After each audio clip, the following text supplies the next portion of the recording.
गांव में मजदूर गोपाल अपनी मां बबीता और एक छोटी बहन सीमा के साथ रहता था। जब गोपाल छोटा था, छोटी उम्र में ही पिता के मरने के बाद घर की सारी जिम्मेदारी गोपाल के ऊपर ही आ गई थी। उसने दिन रात मेहनत करके अपनी बहन सीमा को पढ़ा लिखा कर अफसर बना दिया था और फिर उसकी शादी करा दी थी। एक दिन गोपाल की मां गोपाल से कहती है, बेटा गोपाल, अब मेरा अकेली का घर में मन नहीं लगता है। तू मजदूरी पर चला जाता है, मैं सारा दिन घर में अकेली रहती हूँ। मेरा शरीर भी अब जवाब देने लगा है। अकेले खुद की देखभाल करना अब मेरे बस की बात नहीं रही है, और फिर मुझे कुछ हो गया तो तू तो बिल्कुल अकेला ही पड़ जाएगा। इसलिए बेटा मेरी बात मान और अपना घर बसा ले, मुझे भी घर में किसी का सहारा हो जाएगा। सीमा के जाने से हमारा घर सुना हो गया है। घर की रौनक ही चली गई है, वह एक बार फिर लौट आएगी। बहू के आने से यह घर फिर से हरा भरा हो जाएगा। ठीक है माँ, जैसा तुम्हें सही लगे वैसा करो। अब मैं जा रहा हूँ, आज मुझे काम पे जल्दी जाना है, वरना मालिक बहुत गुस्सा होंगे। इतना कहकर गोपाल काम पर चला जाता है। कुछ दिनों में गोपाल की पायल नाम की लड़की से शादी हो जाती है, जिससे गोपाल के घर एक बच्चा जन्म लेता है, जिसका नाम वह राम रखता है। पायल मालिक इस महीने की तनख्वाह देने के लिए मना कर रहे हैं। उन्होंने कहा है कि अगले महीने दे दूंगा। अब तो मेरी समझ में नहीं आ रहा कि इस महीने का गुजारा कैसे होगा। यह तुम क्या कह रहे हो जी? घर में तो खाने के लिए कुछ भी नहीं है। मैं तो सोच रही थी तुम्हारी इस बार की तनख्वाह से पूरे महीने का राशन ले आऊंगी। अब हम क्या करेंगे जी? राम की स्कूल की फीस भी जानी है, पिछले 3 महीने की रुकी हुई है। राम से प्रिंसिपल ने कहा है, जब तक स्कूल की फीस जमा नहीं हो जाती तब तक तुम पेपर में नहीं बैठ सकते। पायल, मैं परेशान हो गया हूँ। पूरे महीने जानवरों की तरह मेहनत करो, और जब तनख्वाह का समय आता है तो मालिक लाल पीली आंख दिखाता है। अब मैं यह काम छोड़ भी नहीं सकता। क्या पता कहीं और काम मिले या फिर ना मिले। मैं सोच रही थी मैं भी कोई काम देख लेती हूँ। घर में 4 पैसे आएंगे तो थोड़ा बहुत सहारा लग जाएगा।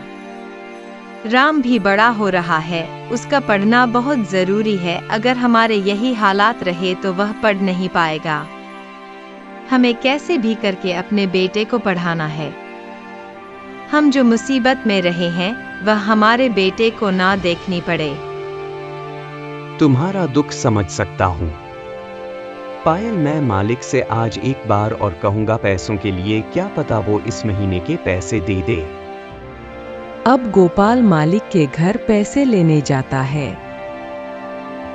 मालिक, घर में कुछ भी राशन नहीं है और ना ही राम की स्कूल की फीस जमा है। मुझे पैसों की सख्त जरूरत है, तो मुझे मेरे इस महीने की तनख्वाह के पैसे दे दो।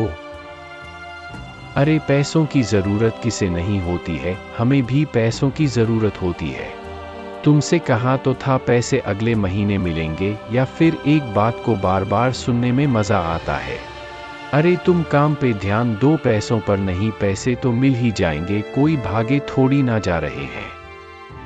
मालिक, मेरा कोई दूसरा आय का जरिया नहीं है। तुम्हारे यहाँ जो मजदूरी करता हूँ इसी से मेरे घर का गुजारा होता है। अरे तो इसमें मैं क्या करूं? तेरे जैसे रोज 50-100 मजदूर आते हैं मेरे पास काम मांगने के लिए। अब तू यहाँ से जा और कल जल्दी काम पे आ जाना। खेतों में पानी लगना है, वरना फसल मर जाएगी। बेचारा गोपाल उदास होकर अपने घर चला जाता है। गोपाल की पत्नी गोपाल का इंतजार कर रही थी। जैसे ही गोपाल घर आता है, पायल उससे पूछती है, क्या हुआ जी? तुम्हारे मालिक ने पैसे दे? मालिक ने पैसे नहीं दिए पायल। उन्होंने कहा है कि पैसे अगले महीने ही मिलेंगे। मैंने उसे अपने घर की परेशानी बताई थी, लेकिन उन्होंने मेरी एक ना सुनी। ऐसा काम करने का क्या फायदा जो जरूरत पर काम ना आ सके। तुम इस काम को छोड़ दो और कोई दूसरा काम कर लो। कल जाकर अपने मालिक से कह देना मुझे अब काम नहीं करना है और अपने रुके हुए सारे पैसे ले आना। उन पैसों से हम इस महीने का गुजारा कर लेंगे। इसी दौरान तुम कोई और काम देख लेना। तुम सही कह रही हो पायल, मैं भी इस काम से परेशान आ गया हूँ। मैं कल ही जाकर मालिक से अपना हिसाब कर लूँगा और फिर कोई अच्छा सा काम देखूंगा जिसमें ज्यादा मेहनत ना करनी पड़े। हद से ज्यादा मेहनत करके शरीर एकदम टूट सा जाता है। अगले दिन गोपाल अपने मालिक के घर पहुंच जाता है और मालिक से कहता है, मालिक, अब मेरे अंदर इतनी जान नहीं बची है कि मैं मजदूरी कर सकूं, इसलिए मैं यह काम छोड़ना चाहता हूं। तुम मेरा हिसाब कर दो। अरे तुम किस हिसाब की बात कर रहे हो? मालिक, मैं अपनी इस महीने की तनख्वाह की बात कर रहा हूं। मैंने जो इस महीने की मजदूरी की थी, आप मुझे उसके पैसे दे दीजिए। अब मैं कोई और काम करना चाहता हूं।